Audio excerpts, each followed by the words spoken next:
Guys, day 2 ng Trans45, meron tayong helper. Sige AJ, eto nakakuha kami ng booking. 12 km galing sa Imus. Tapos dadalhin namin sa Pasay. So let's go.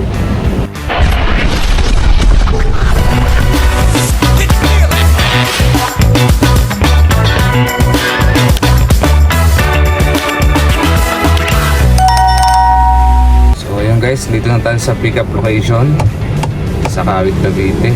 So meron kami na experience ngayon.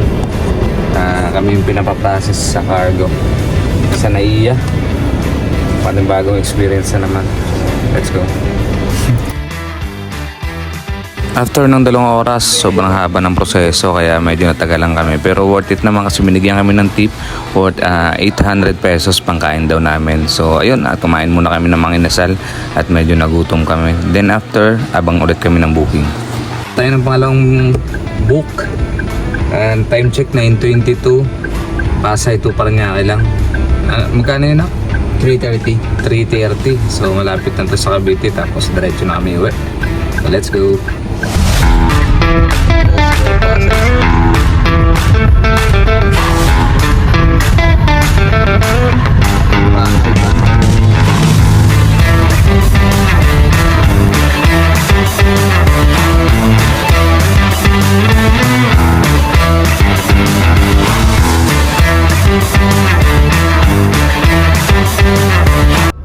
So what up? So eto, kakauwi lang natin.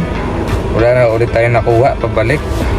So meron kaninang nag-book sa atin ng 1,000 Manila to Tansa. Okay sana, kaso nung tinawagan ko, kaya mahalaga talaga na tinatawagan ng mga client bago pumunta.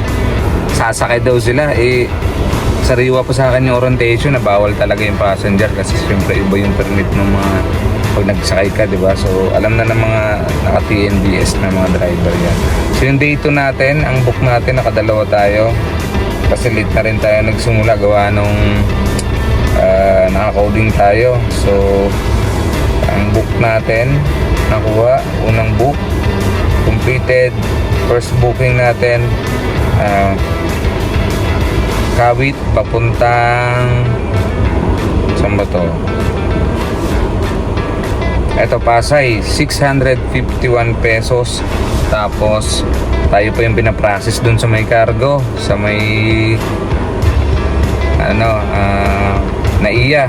So nagbayad yung client ng 800 kasi halos na ubus din yung oras natin dun. So may mga ganun palang senaryo.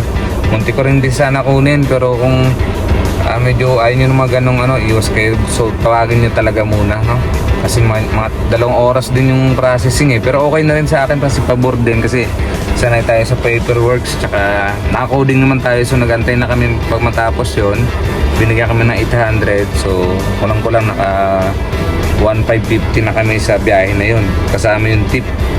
Tapos nung pauwi, nakakuha tayo sa Pasay to Paranaque lang, 339, damit lang. So tapos noon, yun, diretso na uwi. So total natin ngayong araw 751, tapos binigyan tayo ng 800, tapos 339. Magkano lahat yung kuya? So yun. So let's go.